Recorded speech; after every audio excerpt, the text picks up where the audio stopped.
Hit that like button, man. Hit that bell so you know when these videos is coming because I'm cranking these shits out. So white America is starting to fight back now.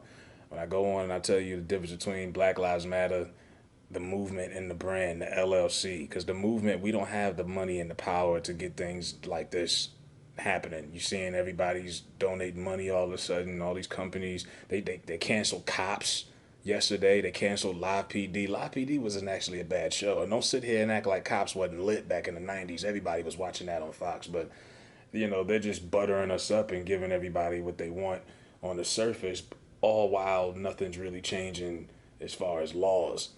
But nonetheless, Black Lives Matter, the LLC, the brand flexed again.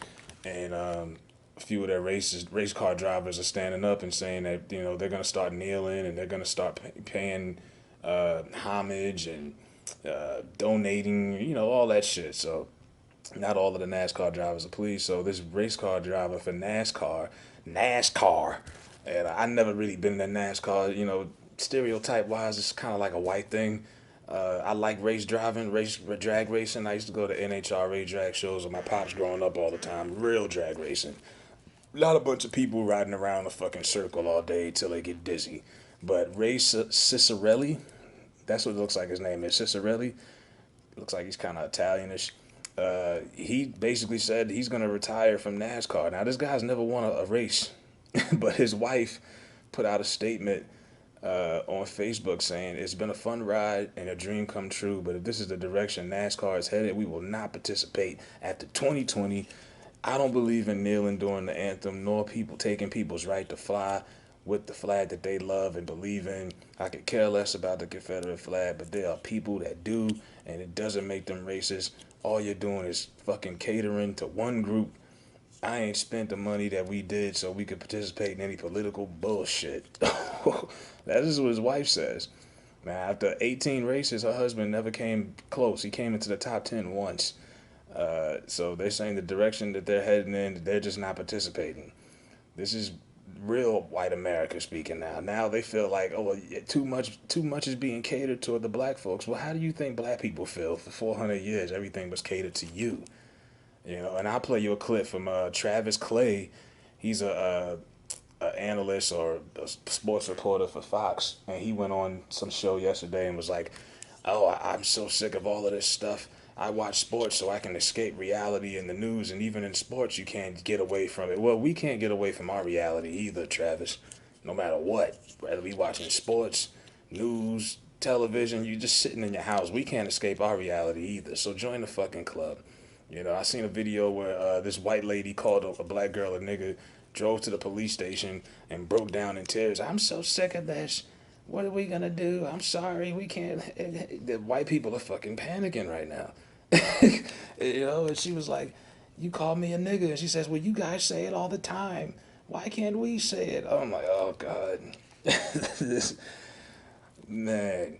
White people are getting fed up now. They this is the last straw. Now when NASCAR decides that they're gonna make, and I'm gonna say, really, is it really gonna make a difference? I mean, we don't watch NASCAR anyway. Most of us. I'm not saying it's not a few black people I know, older folks that that get into NASCAR. Some of them do, but it ain't gonna make me a personal difference. I mean, it shouldn't have. What are you gonna do? You're gonna go out to the parking lot and tell everyone who's flagging a fucking Confederate flag to leave? But the bullshit about the Confederate flag is, to me, it's like pettiness of the South. The South lost the Civil War, and to be petty, they hung up the flags anyway. Usually, when a country loses a war, they're not fucking flying flags up. What are you proud of? You lost.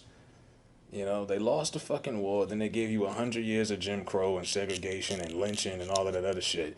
And when white people act like that flag doesn't mean or doesn't stand for what it really does, it's like the biggest insult. Stop it. When you see a white dude in a pickup truck with a Confederate flag tag on his truck, you already know what time it is. I don't want to hear that Southern heritage shit. You could be from the South and proud. What about black people from the South that are proud to be from the South? Do they got fucking Confederate flags all over the house? Hell no. So quit the bullshit. You know what the flag stands for. You know what the history of the flag. Y'all just never gave a fuck because there was nobody in the higher up saying anything. you know. But now all of a sudden, companies want to cater to black folks, and they want to act like they want. It's bullshit. Y'all can butter us up all you want. Until we get some real policies and some real fucking changes, I don't give a fuck about who banned what flag, who's gonna kneel, who retired. Fuck off.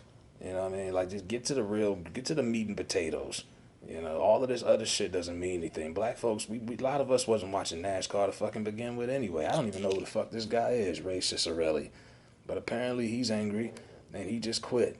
So it's a new day in NASCAR when all of a sudden, I don't know. It's going to be interesting to see their ratings and stuff like that. I'll probably keep an eye out to see on that. But white folks, that's one thing that they've always had was NASCAR. Now they can't even watch their precious NASCAR without seeing people kneel and do Black Lives Matter homage. Fucking deal with it. But yeah, check out this shit with Travis Clay on Fox Sports. His bitch ass. Let me know what y'all think about this shit and the anger from white America. Now, Clay, it does make me wonder whether inevitably we're going to end up with basically two sports leagues.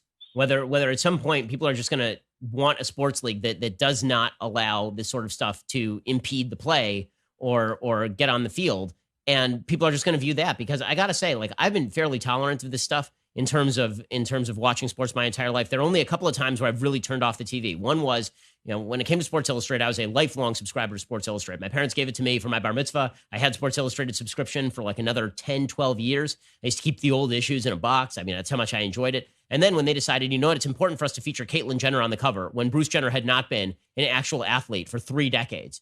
And all of a sudden I'm reading about transgenderism in Sports Illustrated. I was like, okay, I'm done. I can't do this anymore because this has nothing to do with sports. And I subscribe to a sports magazine. I'm not doing this anymore. And the other is during the Kaepernick protest, when it became incumbent on people to somehow approve of the hands up, don't shoot symbology that was being put out by particular players. I'm tempted to do the same with the NBA now that you have LeBron James, who was willing to basically virtue signal on behalf of the communist Chinese government, but rip Drew Brees. It's getting to the point where I don't want to watch sports. My place of comfort has been removed from me, and it may not be restored until there are actual sports leagues that remove politics from the sports.